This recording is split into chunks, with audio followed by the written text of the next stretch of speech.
So అంటే నార్మల్‌గా ఇప్పుడు రిజల్ట్ అసలు ఎట్లా ఉందండి? అంటే ఇప్పుడు ఇవి సెలెక్ట్ చేసుకునే క్రమంలో గూడా లైక్ రిజర్వేషన్స్ అవి కూడా దృష్టిలో పెట్టుకుంటారు కదా!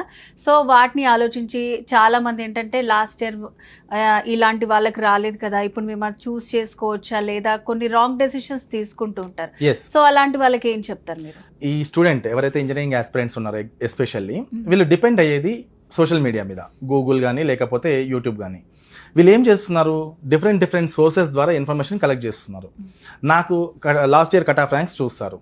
ఎస్పెషల్లీ నేను చెప్పేది రిజర్వేషన్ కేటగిరీస్.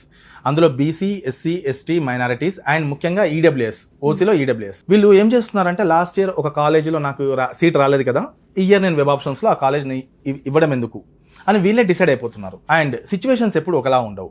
లాస్ట్ ఇయర్ వరకు ఆంధ్ర స్టూడెంట్స్ తెలంగాణలో జాయిన్ అయ్యారు త్రో కౌన్సిలింగ్. ఈ ఇయర్ ఆంధ్ర స్టూడెంట్స్ కౌన్సిలింగ్లో లేరు. అలాంటప్పుడు ఏమైపోతుంది? లాస్ట్ ఇయర్ ఒక కాలేజ్లో 10,000 కట్ ఆఫ్ అయిపోతే ఈ ఇయర్ ఆ కాలేజ్ 12,000 పోవచ్చు, 13,000 వెళ్ళొచ్చు. అండ్ లాస్ట్ ఇయర్ సిఎస్సికి బాగా డిమాండ్ ఉంది, ఈ ఇయర్ ఇంకా డిమాండ్ పెరిగింది. లాస్ట్ ఇయర్ ఈసీకి డిమాండ్ తక్కువ ఉంది, ఈ ఇయర్ ఈసీకి డిమాండ్ పెరిగింది. సో మార్కెట్లో ఉన్న డిమాండ్ అనాలిసిస్ చూస్ చేసుకొని మనం ఆప్షన్స్ పెట్టుకోవాలి తప్ప నాకు లాస్ట్ ఇయర్ ఆ కాలేజ్లో రాలేదు కదా, నేను ఎందుకు ఆప్షన్ పెట్టుకోవడం? వెబ్ ఆప్షన్స్ పెట్టుకునే క్రమంలో ఎప్పుడూ కూడా మీ ర్యాంక్ 1 ఉన్నా, 1,00,000 ఉన్నా top OU campus, JNTU campus నుంచి స్టార్ట్ చేసి లాస్ట్ క్యాంపస్ వరకు ఆప్షన్స్ మన ప్రయారిటీ ప్రకారం పెట్టుకుంటూ వెళ్ళాలి.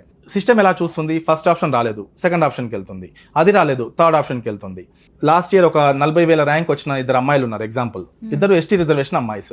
ఆ అమ్మాయిలు ఏంటంటే 40,000 ర్యాంక్ ఉన్న ఒక అమ్మాయి, 43,000 ర్యాంక్ ఉన్న ఒక అమ్మాయి. తనేంటి, నా ర్యాంక్కి ఎలాగో రాదు కదా అని చెప్పేసి ఒక అమ్మాయి ఏమో నార్మల్ కాలేజ్ మాత్రమే పెట్టుకున్నది. 43,000 ర్యాంక్ వచ్చిన అమ్మాయి ఏమో మన ఎడ్యుకేషన్ ఫేర్ ద్వారా టాప్ నుంచి లాస్ట్ వరకు అన్ని పెట్టుకుంటూ వచ్చింది. తనకి టాప్ 5 కాలేజ్లో అడ్మిషన్ దొరికింది. తనకి ఎలాగో రాదనుకొని పెట్టుకున్న నార్మల్ కాలేజ్లో సీట్ దొరికింది. సెకండ్ ఫేజ్ కౌన్సిలింగ్కి వెళ్ళింది, అప్పటికే సీట్లన్నీ అయిపోయినాయి. ఫస్ట్ ఫేజ్ కౌన్సిలింగే మనకి ఇంపార్టెంట్.